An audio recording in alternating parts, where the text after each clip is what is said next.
Olá, pessoal. Eu sou o professor Fábio Neves. Estarei com vocês em mais uma aula.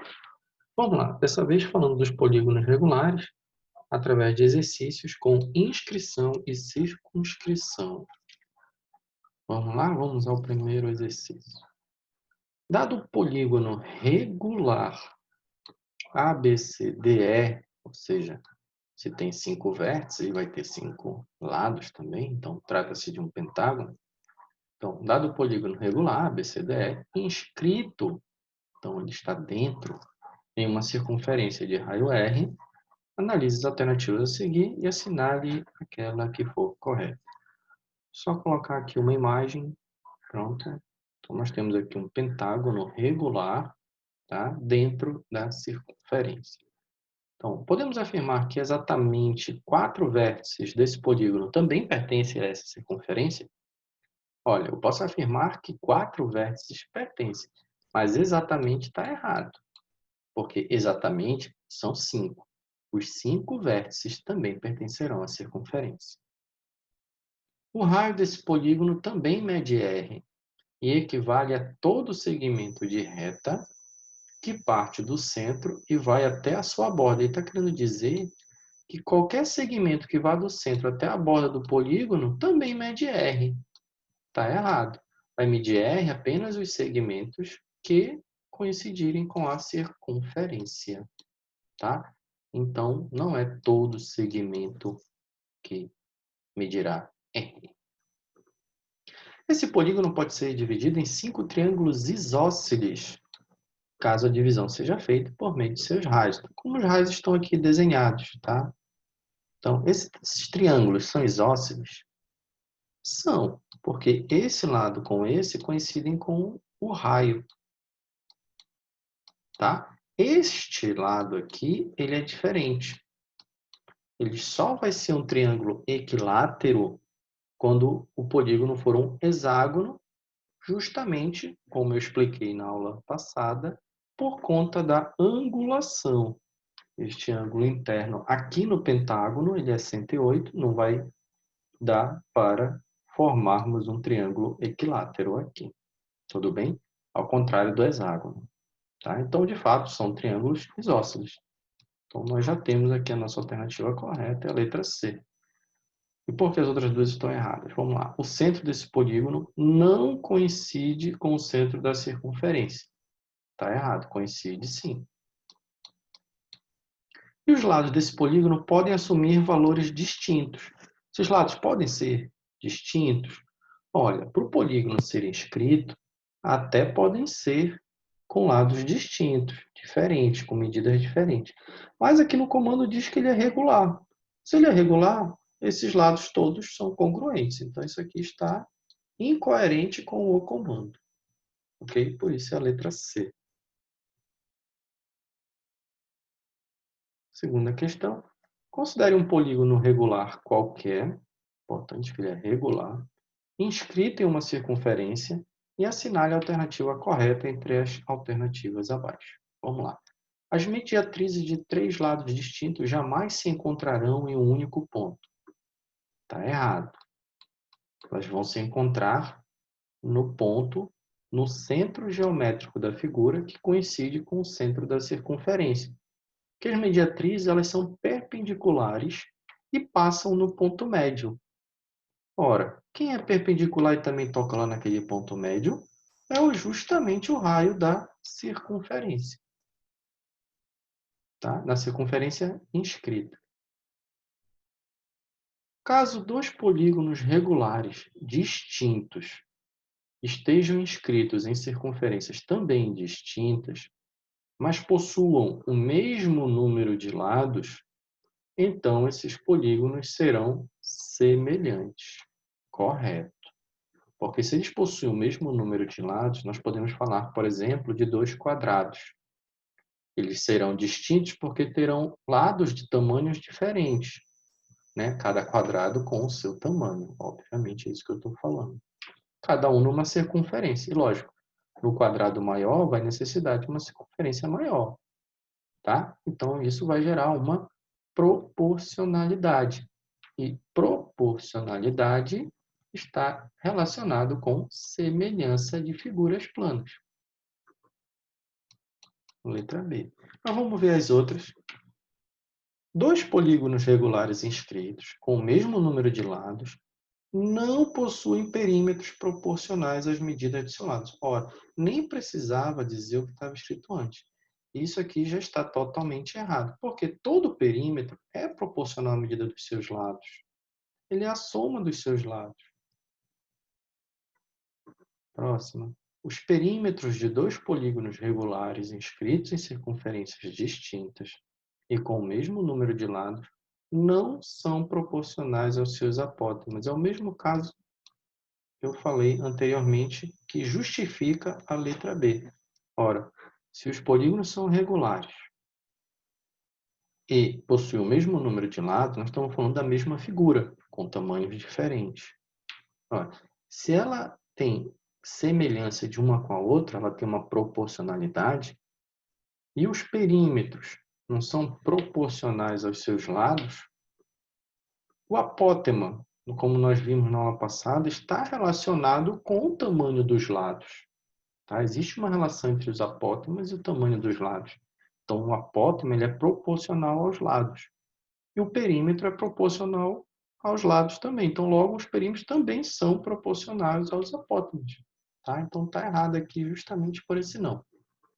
E na letra E, não existe propriedade envolvendo os ângulos centrais formados pelos raios dos polígonos regulares inscritos em circunferência. Existe sim. Não é uma fórmula fixa, cada figura vai ter, assim como temos o cálculo do ângulo interno, né, para cada polígono, nós temos como calcular o ângulo central. É só lembrar que o raio da circunferência circunscrita, se traçarmos todos ali nos vértices, nós vamos formar triângulos. Esses raios vão dividir o ângulo interno ao meio. Então, eu vou ter os dois ângulos internos na base e o meu ângulo central será aquele que falta para 180. Então, existe essa propriedade. Ok? Então, nossa alternativa aqui é a letra B.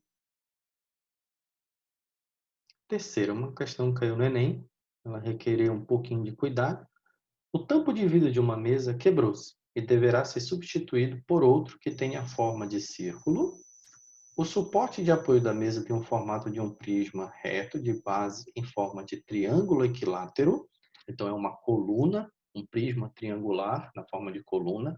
A base é um triângulo equilátero, então nós podemos supor que a parte de cima, a parte que encosta no tampo da mesa, também é um triângulo equilátero, com lados medindo 30 centímetros. Uma loja comercializa 5 tipos de tampos de vidro circulares, com cortes já padronizados, cujos raios medem 18, 26, 30, 35 e 60. Tá? Esses são os raios. O proprietário da mesa deseja adquirir nessa loja o tampo de menor diâmetro que seja suficiente para cobrir a base superior. Então, tem que ser o menor possível, mas tem que cobrir a base superior do suporte da mesa. Considere 1,7 como aproximação para a raiz de 3. O tampo a ser escolhido será aquele cujo raio em centímetros é igual a... Então, vamos ver aqui uma ideia. Então, aqui nós temos a base, que é o triângulo equilátero, e aqui a situação mínima do mínimo. O tampo cobrindo a base, o triângulo, mas sem entrar, né? Sem sobrar. Tem que cobrir sem folgas. Essa é a situação, digamos assim, ideal. Seria o menor tampo possível. Eu vou calcular para ele. Já que eu tenho o lado do triângulo equilátero, né, eu posso calcular o raio dessa circunferência, que vale L raiz de 3 sobre 3. Então, o lado é 30, raiz de 3 é 1,7. Simplifica 30 por 3 dá 10. 10 vezes 1,7, 17. Então, o raio mínimo é 17. Ok? Se eu quiser calcular o diâmetro, tá? 34. Mas vejam que aí vem e fala em menor diâmetro, mas A loja comercializa as tampas medidas em raios.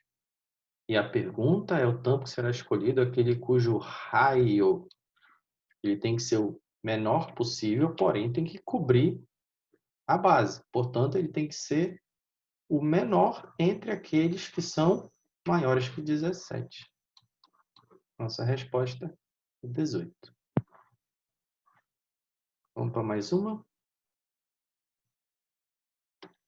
Na figura ABCDEF é um hexágono regular de lado 1 decímetro e Q é o centro da circunferência inscrita a ele. O perímetro do polígono AQCEF em decímetros é igual a... Então, o Q é o centro geométrico da figura. Tá? E o lado do hexágono é 1. Então, aqui temos 1. 1. Aqui é o raio da circunferência circunscrita. Então, aqui também é 1. Aqui também é o raio da circunferência circunscrita. Também é 1. E aí sobra esse tamanho aqui, CE, para a gente determinar. Tá? Então, nós temos que o EF, FA aqui e QC é 1 decímetro. Só falta calcular o CE.